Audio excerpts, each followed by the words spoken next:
Bonsoir tout le monde. Je suis Madame Sidibé Fatmata Sidibé du cabinet Bama Conseil. Je suis là aujourd'hui pour quelques minutes pour animer un thème sur comment atteindre vos clients à l'export. Donc, sur ce, je vais partager l'écran.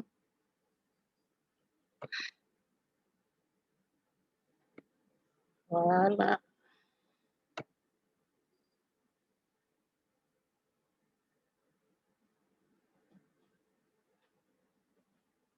Voilà. C'est une formation animée organisée en partenariat avec Unifam Mali pour vraiment appuyer les femmes entrepreneurs maliennes à exporter leurs produits, surtout vers le Canada, à l'export en général. Donc, le thème d'aujourd'hui, comme je l'avais dit, ça se pose sur atteindre vos clients. Pour la bonne formation, nous avons quelques règlements et comme emploi du temps. Donc, on a 20 minutes pour animer ce thème. Et pour la prise de parole, c'est-à-dire si vous avez des questions me concernant, il y a un point catch. Vous pouvez appuyer sur ce point et puis poser vos questions ou bien lever vos mains. Donc, l'objectif de cette formation, c'est pour vous permettre à comprendre le plan marketing pour l'exportation, à élaborer votre stratégie de marketing en exportation. Et ce thème vient compléter les éléments qu'on a vus en haut, c'est-à-dire les éléments pour la séance passée qui portaient sur comment élaborer un bon plan d'exportation. Donc, après avoir vu ce thème, nous allons voir vraiment quels sont les aspects pour une bonne élaboration d'un bon plan marketing à l'exportation. Pour atteindre les objectifs de cette formation, nous avons 2 séances. La première séance, ça se porte sur comprendre le plan marketing et la deuxième séance, élaborer votre stratégie marketing pour l'exportation. Donc, la formation va porter sur ces 2 séances. La première séance, comprendre le plan marketing. L'objectif de cette séance et le contenu, nous avons, c'est pour vous permettre de comprendre qu'est-ce que le marketing et les différents faits du marketing. Ensuite, pour vraiment atteindre les objectifs, nous allons voir comme contenu le concept du marketing et le plan de marketing. Et à la fin, nous allons voir les différents faits du marketing. Et les gens ont tendance à confondre le marketing avec les différents outils du marketing. Donc, le marketing, c'est une stratégie vraiment qui utilise ces outils, c'est-à-dire la publicité, la vente et la promotion pour atteindre vraiment un public cible. Donc, nous pouvons définir le marketing comme une stratégie en utilisant les différents outils pour atteindre notre public cible. Maintenant, pour qu'un plan marketing soit vraiment complet, il y a certaines questions qu'il faut répondre et on ne peut pas répondre à ces questions sans autant faire des recherches. Pour élaborer un plan marketing, il faut vraiment faire des recherches. Et ces recherches, ça se porte sur le marché. On doit chercher à comprendre qu'est-ce que notre marché. Notre marché comporte quels éléments et quels éléments. Donc, ensuite, connaître nos concurrents. Qui sont vraiment nos concurrents? Quels sont leurs produits? Comment ils abordent même le marché? Quels sont leurs clients? Etc., etc. Ensuite, nous allons voir aussi, chercher à comprendre quelles sont les stratégies que nos concurrents adoptent et puis quelles sont les stratégies vraiment qui conviennent à nos clients. Et sur cette base, nous pouvons vraiment avoir les informations nécessaires pour élaborer notre plan marketing. Maintenant, après avoir fait des recherches, ces recherches vont nous permettre surtout de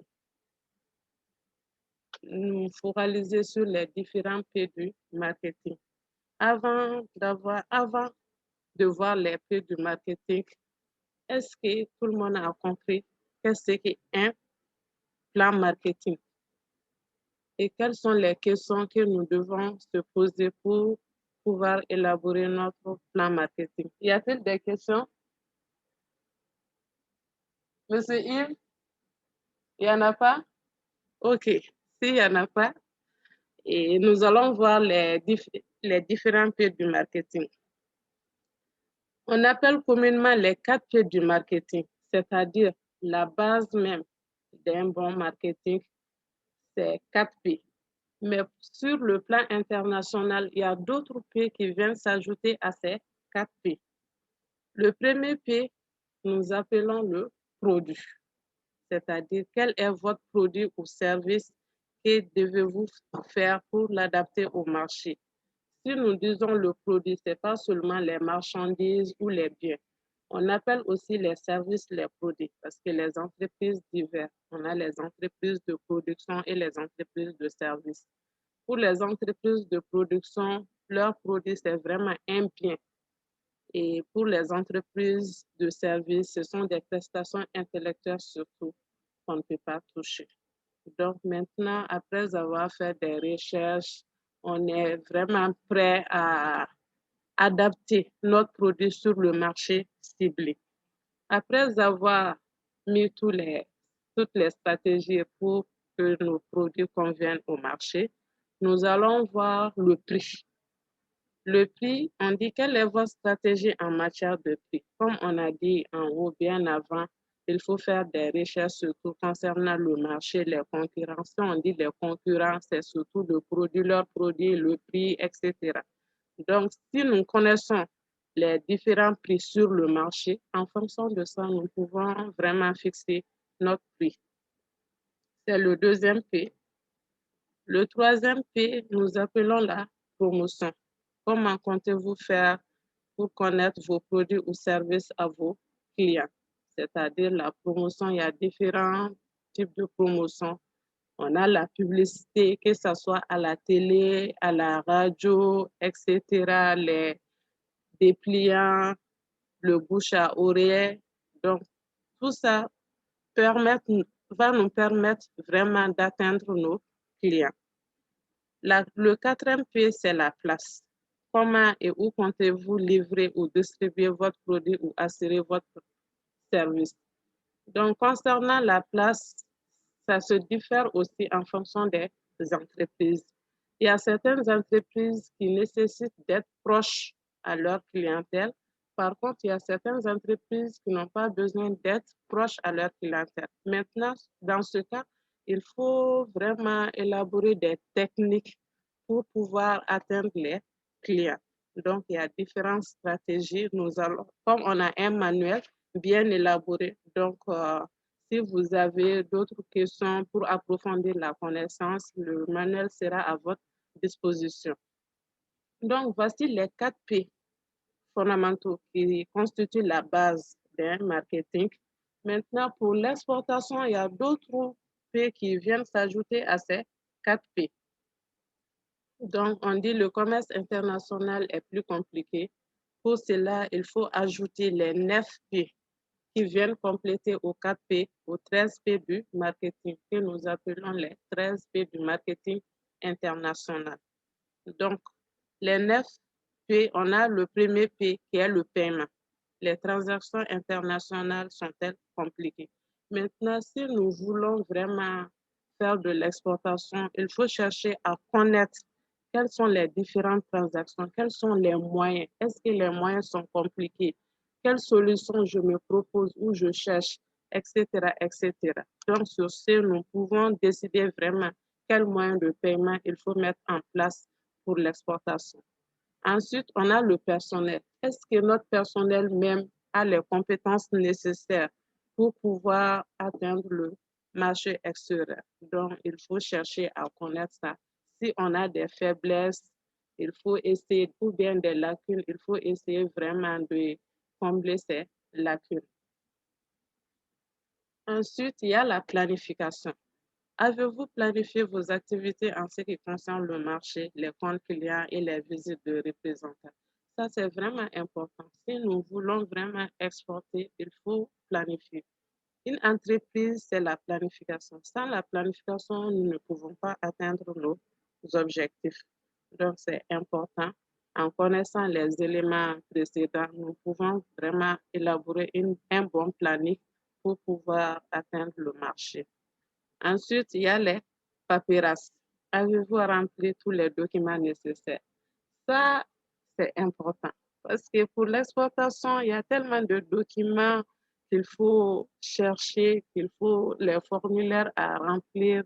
Donc, avant d'exporter, il faut connaître vraiment est-ce que je remplis toutes les conditions, tous les documents nécessaires, est-ce que je les remplis, etc. Donc, c'est ce qui nous permet vraiment d'être vus sur le marché extérieur. Ensuite, on a les pratiques. Avez-vous tenu compte des différences sur le plan de la culture et des pratiques commerciales? Donc, comme on a dit, le marketing, avant d'élaborer un plan marketing, il faut chercher à connaître le marché. Qui dit marché, que ce soit le marché intérieur ou de l'exportation. Surtout, c'est de l'exportation que nous parlons.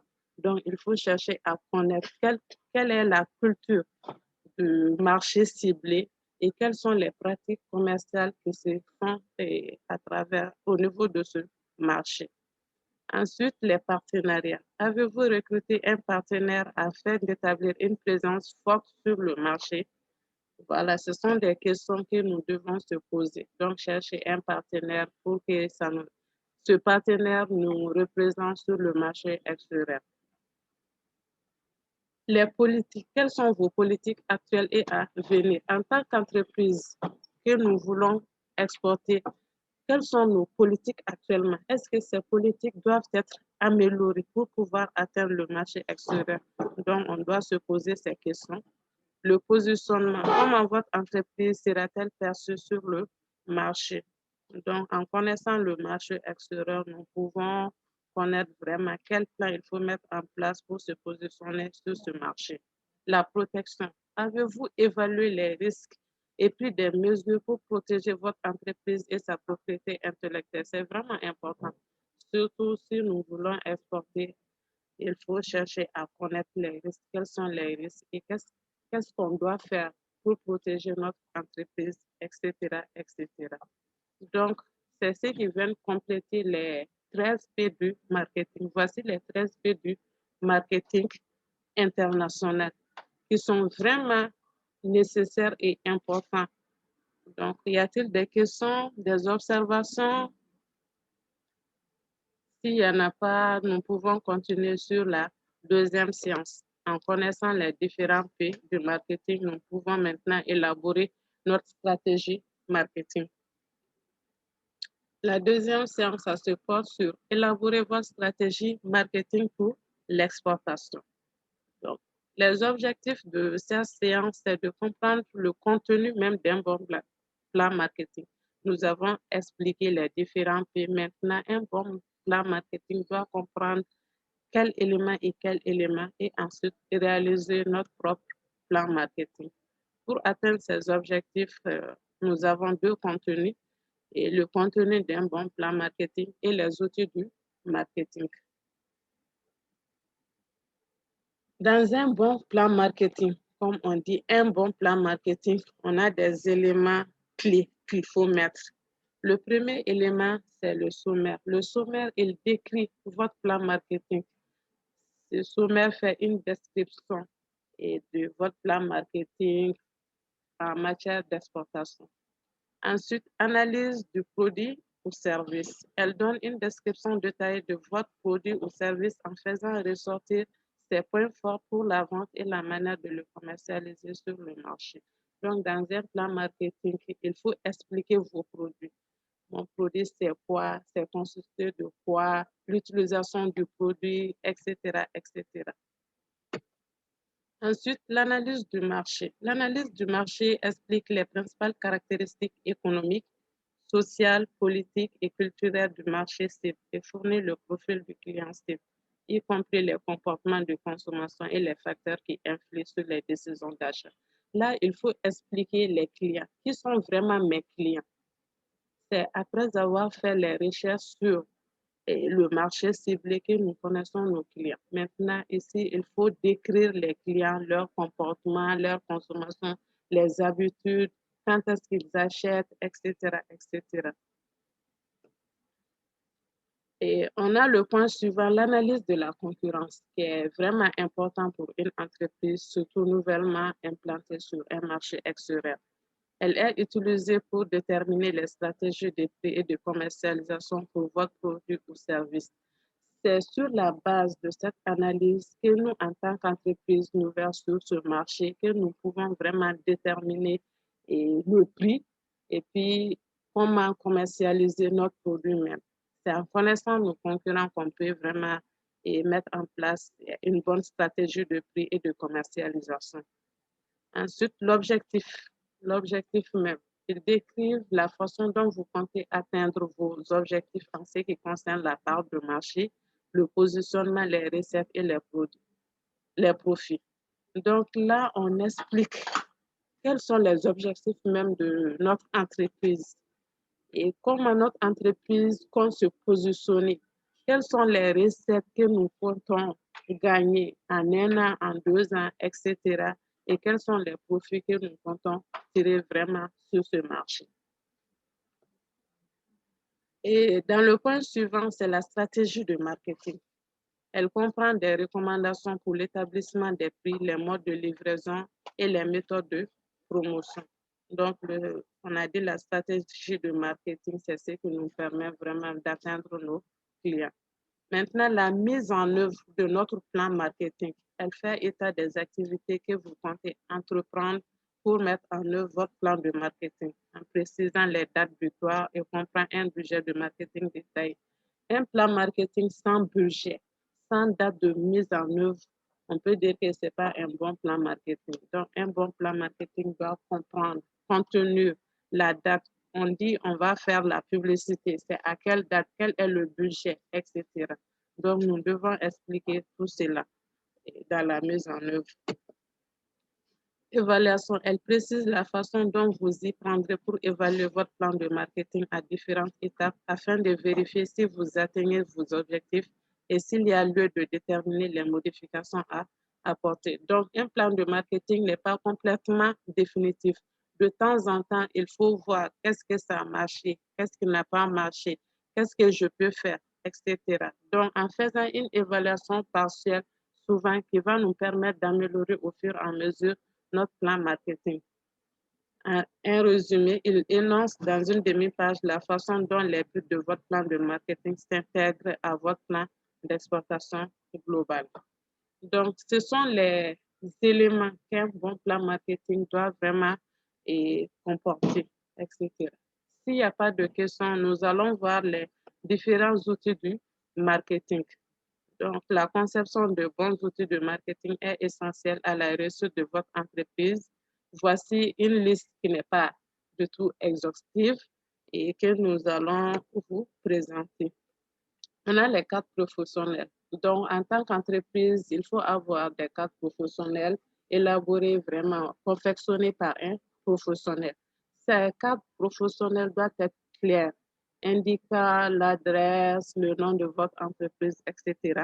On a les brochures aussi, les brochures que nous détaillons l'activité de notre entreprise, c'est-à-dire la présentation complète de notre entreprise. Les témoignages, il faut faire des témoignages aussi qui va vraiment booster nos ventes et faire connaître notre entreprise. Les articles de journaux, les vidéos et votre site web, des médias sociaux, etc.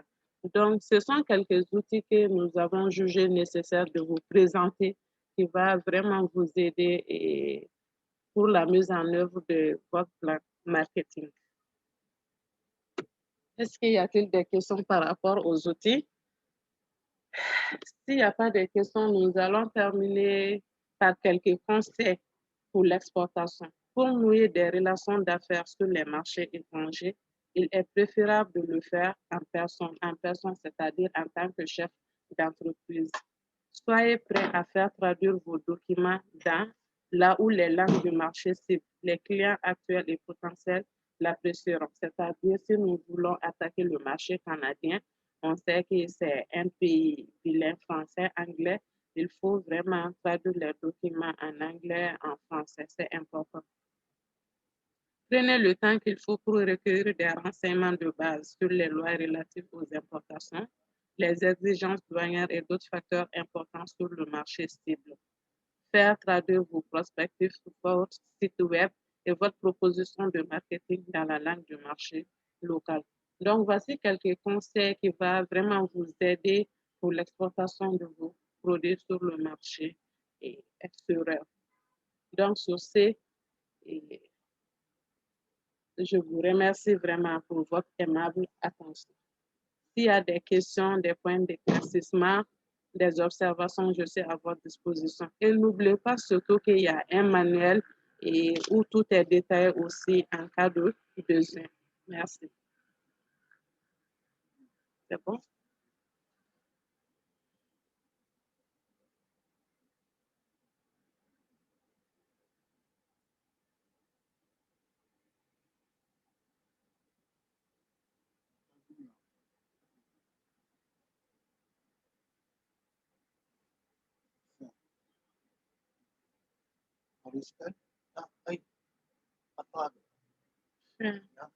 Parfait.